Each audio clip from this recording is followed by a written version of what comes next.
여러분들 예수님을 믿는 게 정말 평안과 기쁨이신가요? 아니면 때로 부담스럽고 힘든 일이신가요? 예수님을 처음 이렇게 믿고 나면 마음에 기쁨이 있고 감동이 있는데 그걸 우리는 첫사랑이라고 표현하죠. 주님을 믿고 나면 주님이 나를 위해 돌아가셨구나, 내가 구원받았구나, 그런 확신을 갖게 되면 그런 확신으로 하는 기쁨도 있지만 성령이 우리 안에 오시면 성령의 두 가지 성품의 특징은 기쁨이라는 감정을 주시고 평안이라는 감정을 주시기 때문에 우리는 기뻐하고 그리고 평안이 있습니다. 그런데 이 기쁨과 평안을 늘 누리며 살아야 되는데 이 기쁨과 평안을 잃어버릴 때가 있습니다.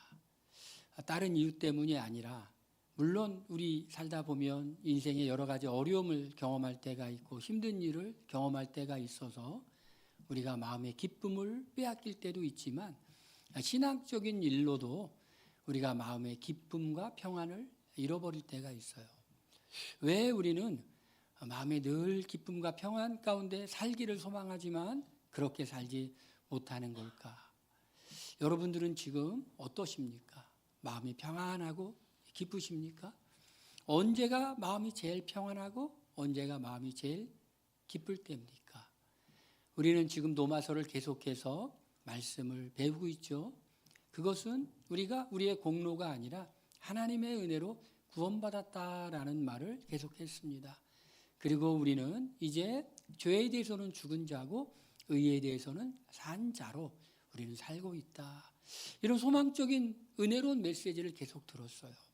그런데 우리가 교회를 떠나 세상에 나가게 되면 우리가 말씀을 들었던 것처럼 늘 평안하고 늘 기쁘지는 않다는 거죠. 왜 그럴까? 우리만 그런 게 아니었어요. 로마서를 성령의 감동으로 이렇게 기록한 바울도 이런 고백을 합니다. 오호라, 나는 곤고한 사람이다. 이 사망의 몸에서 누가 나를 건져내랴 라는 고백을 했어요. 오호라, 나는 곤고한 자다. 죄에 대해서는 죽은 자요, 의에 대해서는 산 자라고 담대하게 말하고 성령의 감동으로 기록했던 바울이 나는 곤고한 사람입니다. 누가 이 사망의 몸에서 나를 건져내겠습니까? 라고 하는 질문을 해요. 여러분도 혹시 그런 질문할 때가 없습니까? 내가 신앙생활을 열심히 안 하려고 하는 것이 아니라 열심히 하려고 하는데 마음에 이렇게 기쁨이 없어요. 열심히 하려고 하는데 힘들어요. 할 때가 혹시 있지 않을까요? 두 가지 이유 때문에 그렇습니다. 첫 번째로는 우리가 열심히 하려고 바르게 살려고 그러는데 그렇게 살지 못하는 우리의 모습을 보면서 실망하기 때문에 우리는 마음의 평안을 잃어버릴 때가 있어요. 나는 정말 잘 살고 싶은데 잘 살 수 없는 우리의 모습. 이런 모습을 베드로는 이렇게 표현했죠. 마음은 원이지만 육신이 약하도다. 그렇게 표현했어요. 바울은 나는 곤고한 자다. 누가 이 사망의 몸에서 나를 건져내랴. 정말 잘 신앙생활하고 싶은데 그렇게 하지 못하는 연약한 우리의 모습을 발견할 때 여러분은 어떠세요? 나는 이렇게 연약한 존재니까 평생 이렇게 살다 말을 거야 라고 생각하시나요? 아니면은 그게 아니야. 나는 정말 주님이 원하시는 삶을 살 수가 있는데 내 힘으로는 부족하지만 주님이 도와주시면 되려나? 이런 마음을 가지십니까? 우리가 말씀대로 또는 주님을 기쁘시게 해드릴 수 없는 연약한 우리의 모습을 보며 우리는 나는 공고한 사람입니다 라고 고백할 때도 있어. 또 한 가지 이유가 있죠. 그거는 우리가 예수님을 믿을 때 예수님이 예수님의 영이신 성령을 우리에게 주셨는데 우리가 늘 성령의 충만함을 받으면 성령의 충만함을 받는다는 것은 성령의 지배를 받는다는 거죠. 성령의 지배를 받으면 마음이 기쁘고 평안이 있고 세상도 이기고 우리 자신도 이기고 원수마귀도 이기는데 우리가 그렇게 못 살 때 우리가 주님이 기뻐하시는 일이 무엇인지 알지만 그렇게 살지 못하고 주님이 슬퍼하시는 일을 나도 모르게 이렇게 저지를 때 그때에 우리의 마음에 계신 성령님께서 근심하세요. 성령님께서 이렇게 근심하시면, 우리 마음속에 계신 성령님이 근심하시면요, 우리도 같이 마음이 불편한 거예요. 근심을 느끼는 거예요. 그런데 여러분, 그럴 때마다 우리가 뭘 선택해야 되냐면, 우리 말씀을 선택하고 말씀을 읽고 말씀에 순종하면 주님이 우리에게 또 위로와 기쁨을 주세요. 시편 119편 말씀 105절 말씀해 보니까 주의 말씀은 내 발의 등이요 내 길의 빛이니이다. 우리는 뭐의 인도를 받아야 돼요? 우리는 하나님의 말씀의 인도를 받아야 돼요. 우리가 성경을 읽고 말씀을 묵상하면서 그냥 읽고 묵상하는 것으로 그치는 것이 아니라 그것대로 살아가는 연습을 하는 거예요. 저는 지난 주간에 두 가지, 제 인생에 또 내가 살아가면서 이렇게 풀어야 될 문제를 말씀을 통해서 제가 답을 얻고 이제 그렇게 살아갔어요. 하나님의 말씀에, 잠언 말씀에 보니까 우리가 재물보다 더 선택할 게 은총이다라는 말씀, 그 말씀을 제가 묵상하면서 저 그런 생각을 했어요.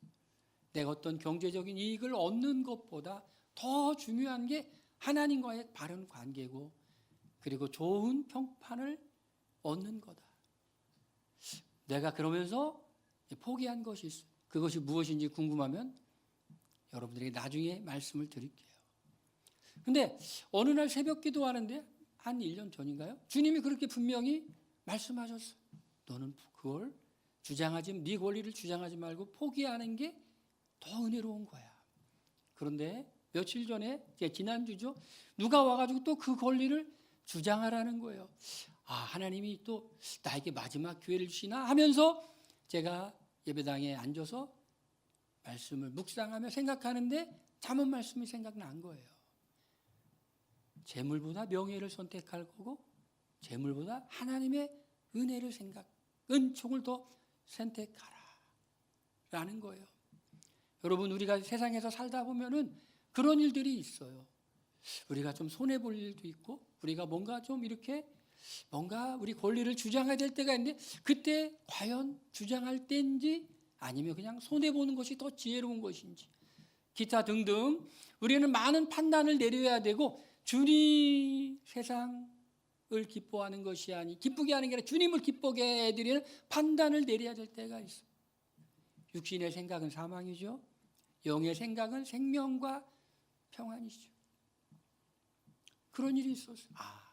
주님이 원하시는 게 그런 것이구나. 또 이렇게 하다 보면은 또 내가 뭔가를 이렇게 잘못된 것을 지적하고 한번 꼬치꼬치 따지고 싶고, 그럴 때가 여러분 혹시 없으세요? 있으세요? 누군가가 조금 불의한 일을 행하는 것 같아. 조금 저건 아닌 것 같아. 여러분, 그럴 때 좀 이렇게 한번 내가 아는 것을 좀 알려주고 싶고, 좀 이렇게 네가 잘못한 것을 가르쳐 주고 싶고, 그럴 때가 여러분 있어요? 없어요? 있으시죠? 있으시죠. 이제 그런 때가 또 있어요. 근데 말씀을 보니까 잠언 말씀에 그렇게 써 있더라고요. 다툼을 일으키지 말라라는 말씀이 있더라고요. 내가 이렇게 좀 이렇게 혼내켜주고 잘못된 걸 지적하고 이런 것을 통해 수는 있겠지만, 그런 걸 통해서 얻는 것과 잃는 것을 생각해 보니 잃는 것이 훨씬 더 많더라고요. 잃는 것이. 그래서 성경 잠언 말씀에 다툼을 일으키지 말라고 그랬구나. 누가 잘못하는 것을 보고도, 때로는 알고도 이렇게 모른 척 해주는 때가 이게 필요하겠구나. 올해도 이번 주는 하나님의 말씀으로 제 삶에 정말 중요한, 어마어마하진 않지만 그래도 판단을 내릴 때 말씀을 붙잡았어요. 주의 말씀은 우리 발의 등이고 길의 빛이죠. 그런데 이렇게만 하는 것이 아니죠. 때로는 우리가 말씀을 떠나서 우리 마음대로, 육신의 생각대로 살 때가 있죠. 그러면 어떻게 될까요? 그러면 그 결과가 결국은 우리에게 나타나죠. 우리가 세상에서 승리할 수 있죠. 세상에 승리해야 되는 거예요. 여러분, 승리한 사람에게는 상이 오는 것처럼 영적인 싸움에서 승리하면 상이 오는데 즉각적으로 오는 그 상은 우리 마음의 평안과 기쁨이 온다는 것이에요. 우리가 승리할 수 있을까? 우리는 왜 승리해야 되는가? 우리는 승리해야 되겠죠. 왜냐하면 주님이 우리에게 이렇게 하라고 하시는 그 일들은 정말 우리에게 좋은 일이기 때문에 그래요. 여러분, 승리할 수 있다고 생각하시나요?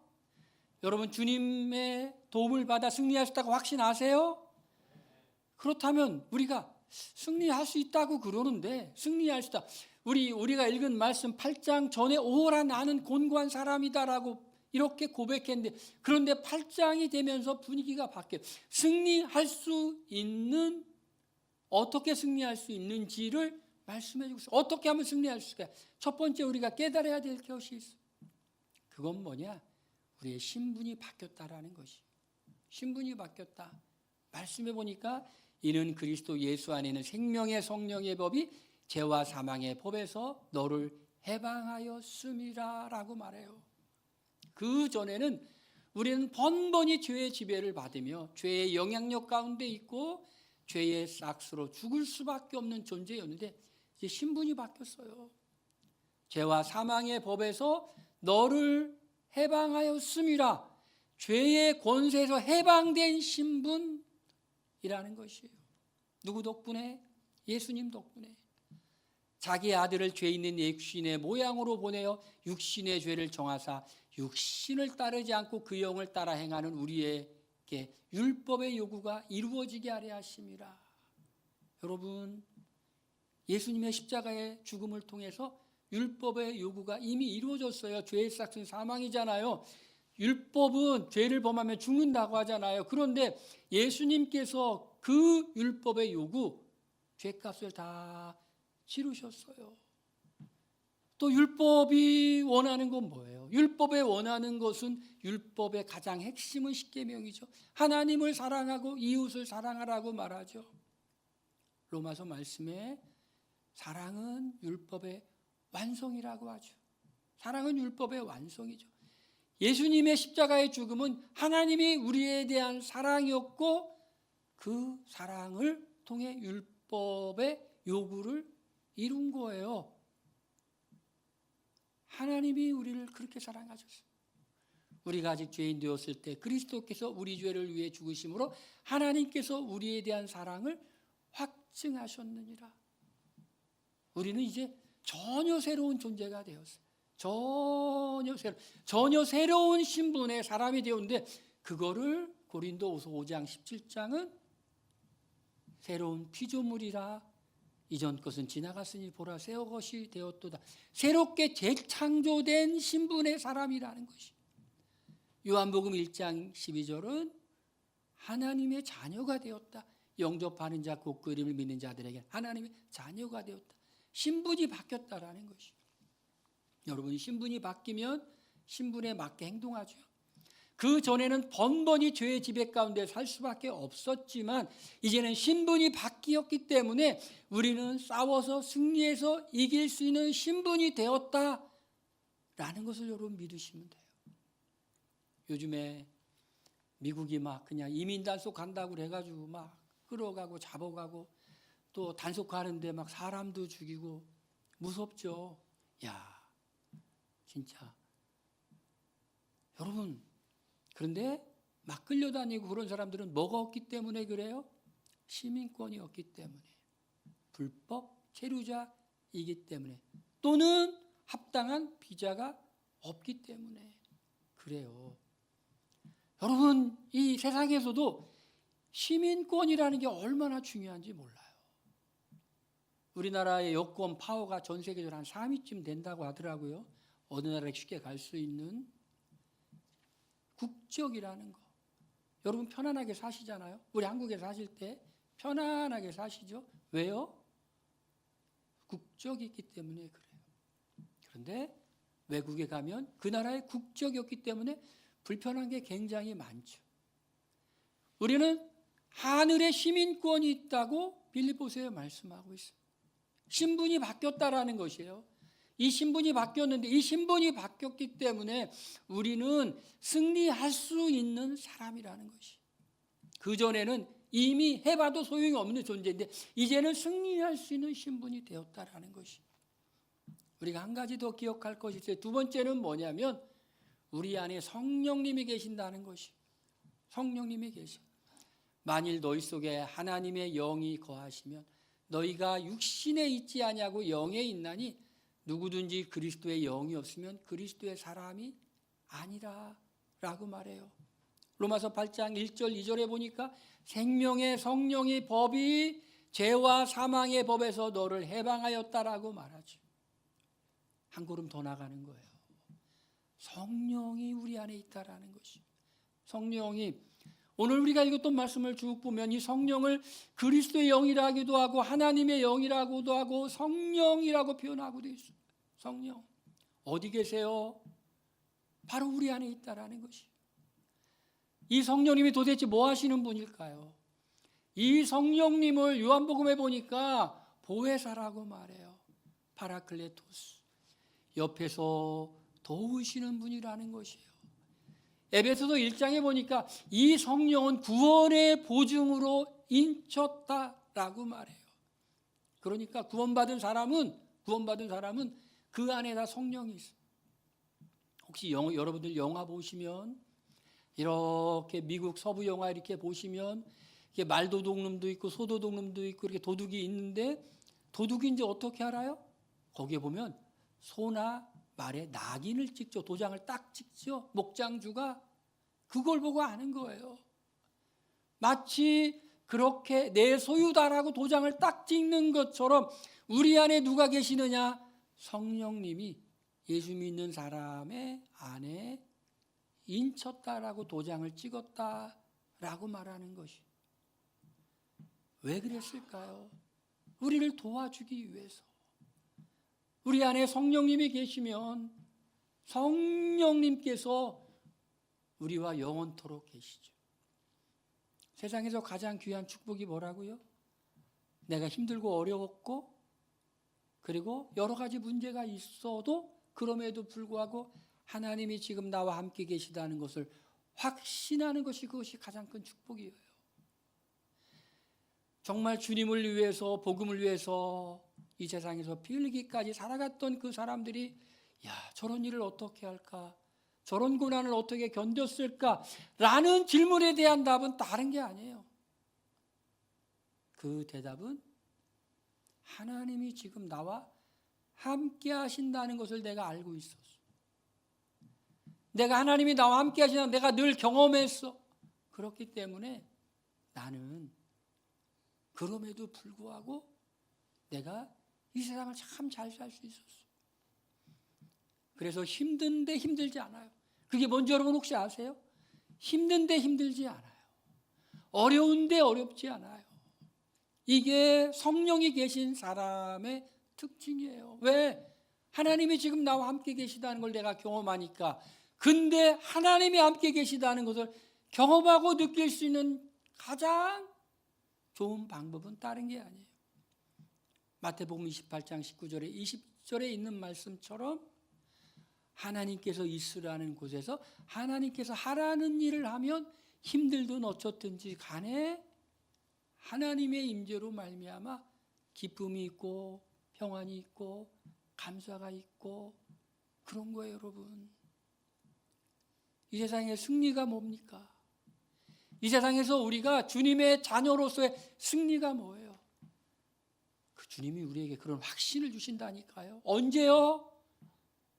주님이 있으라는 곳에 주님이 하라는 일을 할 때 주님이 우리와 함께 있다는 확신이 들어요. 그래서 사람들은 믿는 사람들을 향해서 왜 그렇게 사는지 이해 못한다고 하는데 당연히 이해 못하는 게 정상이에요. 왜요? 그들은 하나님이 우리를 생명과 평안으로 얼마나 위로하는 줄 모르기 때문에 그래요. 힘들어도 힘든 게 아니에요. 심지어는 똑같이 예수님을 믿는 사람이라고 해도 이해 못하는 사람들이 있어요. 주님을 위해서 그렇게까지 살 필요가 있어 라고 생각하는 사람들도 많이 있는데 뭐가 부족해요? 주님을 위해 사는 것에 영광스러움과 남모를 믿음의 비밀 가운데 내 기쁨을 모르기 때문에 그래요. 저도 이제 예수전도단에서 훈련받을 때 전도회용이라는 걸 한 2달 반 정도 해봤는데, 시골에 있는 교회 이렇게 다니면서 전도도 하고 예배 시간에 뭐도 하고 이렇게 쭉 하면은 사람들의 반응 눈빛을 보면은요 2가지로 이렇게 나뉘는 것 같아요. 은혜롭다라고 하는 눈빛이 있는가 하면 저 사람들은 왜 저렇게 하고 다니나 하는 눈빛도 있어요. 저 사람들은 뭐 저렇게까지 믿나 하는 그런 눈빛도 있어요. 한편에서는 정말 복음을 위해 쓰는구나 라는 사람도 있는가 하면 아닌 사람도 있어요. 아닌 사람들은 왜 그럴까요? 몰라서 그래요. 몰라서. 우리 안에 기뻐하시는 성령께서 한없는 은혜를 주시며 주님께서 원하시는 일과 원하는 곳에서 할 때에 힘들어도 힘든 게 아닌 걸 몰라서 그래요. 어려워도 어려운 게 아니고 힘들어도 힘든 게 아니에요. 왜? 주님이 지금 함께 하신다는 걸 느끼기 때문에. 우리가 승리할 수 있는 것은 성령이 우리 안에 계시기 때문에, 성령이 우리 안에 계시기 때문에 우리는 승리할 수 있어요. 3번째로 우리가 승리할 수 있는 것은 다른 것이 아니에요. 그거는 성령이 우리 안에 계실 뿐만 아니라 성령이 우리를 인도하시기 때문에 그래요. 무릇 하나님의 영의 인도를 받는 사람은 곧 하나님의 아들이라. 너희가 다시 무서워하는 종의 영을 받지 아니하고 양자의 영을 받았으므로 우리가 아빠, 아버지라 부르짖느니라 라고 말하고 있어요. 하나님의 영의 인도를 받는 사람은 하나님의 아들이에요. 근데 도대체 하나님의 영의 인도를 받는 게 뭘까요, 여러분? 무언 것 같아요? 내 인생의 진로의 결정을 내릴 때 하나님이 인도하시는구나? 맞아요? 틀려요? 틀리지 않죠. 여러분들은 무슨 내 인생의 중요한 결정을 내릴 때 마음대로 결정하세요? 아니면 기도하고 결정하세요? 기도하고 결정하죠. 정말 주님을 믿고 주님이 우리를 선한 길로 인도하시고 주님이 인도하시는 길은 좋은 길이라고 믿는 사람은 기도하며 결정하는 것이 성령의 인도를 받는 과정이죠. 맞아요. 성령은 그렇게 도와주시는 분이에요. 성령은 도와주시는 분이에요. 근데 제가 요즘 느끼는 것은 우리가 정말 주님 안에 성령의 충만함을 받고 있으면 우리가 막 그렇게 어떻게 돼야 되냐고 막 이렇게 안 해도 주님이 그냥 불쌍히 여겨주셔가지고 도와주신 일 참 많이 경험해요. 내가 막 구하지도 않았는데 주님이 허락하실 때도 있고, 내가 어떻게 해야 되는지 몰라서 어떻게 되냐고 막 몸부림도 안 쳤는데 가만히 있었는데, 가만히 있는 게 오히려 주님이 다 인도해 주시는 걸 경험하기도 해요. 누가 저한테 그러더라고요. 세상에서 제일 힘든 것 중에 하나가 가만히 있는 거라고. 그런 것 같아요. 문제를 왜 저지르냐? 가만히를 못 있어서 그래요. 하나님을 기다리질 못해서 그래요. 하나님을 바라보지를 못해서 그래요. 가만히 있으면 하나님이 우리에게 필요한 거 그냥 주시는 거예요. 우리 불성실하게 살라는 건 아니에요. 성실하게 열심히 최선을 다해 우리는 살아가는데 몸부림친 게 아니라 하나님이 불쌍히 은혜로 주시는 거예요. 야, 하나님이 이렇게 역사하시는 분이구나. 내가 어떻게 할 줄 몰랐는데, 어떻게 하는 길이 좋은 길인지 몰랐는데 가만히 있었는데 옹격결에 해보니까 이게 잘 됐네. 이게 하나님이 인도하시는 길이구나 느끼는 거예요. 주의 영이 우리를 인도하세요. 근데 여기서 인도하는 건 뭘 인도하는 거냐? 특별하게 우리가 진리로 승리해서 할 수 있도록 성령님이 인도해 주신다라는 거예요. 여러분 믿으십니까? 성령님께서 우리가 승리할 수 있도록 인도해 주신다니까요. 승리할수록 인도해 주세요. 주의 말씀은 내 발의 길이요 내 빛의 등이니이다. 성령은 생각나게 해주시고, 말씀을 읽을 때 깨닫게 해주시고, 생각나게 해주시고, 어떻게 해야 될지 알고, 어떻게 해야지 승리하는 건 줄 알게 해주잖아요. 우리가 급해서 뭔가 이렇게 하기 전에 어떻게 하는 것이 정말 성령의 인도를 받는 것인가? 어떻게 하는 게 우리가 쓰러지지 않고 실패하지 않는 것인가? 우리가 성령님께서, 우리 안에 계신 성령님께서 진리로 승리할수록 인도해 주신다니까요. 그래서 우리는 세상에서 승리할 수 있는 거예요. 그렇다면 우리는 이렇게 하면 승리하는데, 우리는 왜 승리해야 될까? 왜 승리해야 될까? 오늘 말씀에 성령님의 중요한 역할을 말씀하고 있습니다. 성령을 양자의 영이라고 말해요. 성령으로 말미암아 우리가 아바, 아버지라 부르짖느니라. 하나님의 자녀죠. 하나님이 우리를 향한 기대가 있어요. 어떤 기대일까요? 하나님의 자녀로서 살기를 원하시는 기대가 있어요. 그게 승리예요. 하나님의 자녀로서 사는 게 승리예요. 여러분, 말씀을 쭉 읽다 보면 이럴 때가 있죠. 도대체 어떻게 살라는 거예요, 하나님? 마태복음 10장에는 내가 너희를 보내는 것이 양을 이리 가운데로 보내는 것 같다라고 말씀하시죠. 그런데 양이 이리 가운데 가면 당연히 양은 자기 방어 능력이 없는데, 그런데 그 양에게 요구하는 주님의 말씀들대로 살면 세상에서 바보처럼 살 것만 같아요. 산상수훈을 읽으면 주님 어떻게 살라는 건가요? 그런데 여러분, 하나님이 책임져 주시겠다라는 것이에요. 하나님이 책임져 주시겠다. 시내산에서 하나님과 이스라엘 백성이 언약을 체결하잖아요. 그 언약대로 사는 게 너무 힘들어요. 근데 하나님은 어떤 분이신가요? 신실하신 하나님. 약속을 지키신다는 거예요. 그냥 나만 바라봐. 나는 약속을 지킬 테니까 나만 바라봐 하시는 거예요. 왜요? 구약에는 하나님과 이스라엘이 하나님의 백성이 되고, 신약에는 하나님의 자녀가 되었기 때문에 이제 자녀니까 너희들이 세상에서 승리하기를 충분히 승리할 수 있어. 충분히 승리할 수 있어. 잠깐 실패한다고 해도 그것이 최후의 승리를 막는 건 아니야. 최후의 승리할 사람들이야. 믿으십니까, 여러분? 우리 그래서 승리해야 되는 거예요. 또 왜 승리해야 돼요?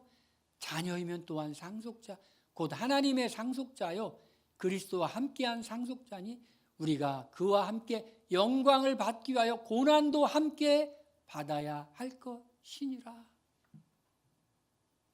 우리 세상에서 승리하면 영광이 있죠. 근데 여기에 모두 같이 받아야 된다고 그래. 그 먼저 앞에 영광을 받기 위하여 고난도 함께 받아야 될 것이다. 우리가 승리하기 위해 때로 고난도 받지만 그 고난 너머의 영광, 십자가 너머의 부활이 있었던 것처럼 우리가 승리해야 되는 이유는 바로 주님과 함께 하나님의 모든 것을 사용할 수 있는 상속자로서 주님이 주신 놀라운 상을 받아야 되기 때문에 영광을 받기 위해 고난도 받아야 된다. 어떠십니까, 여러분? 혹시 나는 그냥 이대로 살래라고 생각하셨나요? 아니면 주님이 나를 도우시니, 내 안에 성령이 계시니 성령의 인도를 받으며 승리하며 살아야 되겠다라고 생각하시며 살았나요? 여러분, 절대로 포기하지 마시길 바랍니다. 우리가 주님과 동행하는 그 영광스러운 삶을 절대로 포기하지 마세요. 절대로 포기하지 말고 주님이 도와주시고 힘주시니 내 힘이 아니라 주님의 힘을 의지해서 나가면 주님이 우리를 승리의 자리로 이끄실 거예요. 할렐루야. 그렇게 하실 주님을 여러분 믿으십니까? 우리 이 시간에 한번 함께 기도하겠습니다. 우리 다 같이 눈 감고 기도할 때 하나님, 우리가 주님 안에서 정말 승리하는 사람 되게 해주세요. 나는 패배할 수밖에 없는 존재라고 생각하지 말고 승리할 수 있는 존재라고 생각하고 살겠습니다. 할렐루야. 우리 다 같이 말씀 생각하면서 함께 기도하겠습니다. 동서로 기도합니다.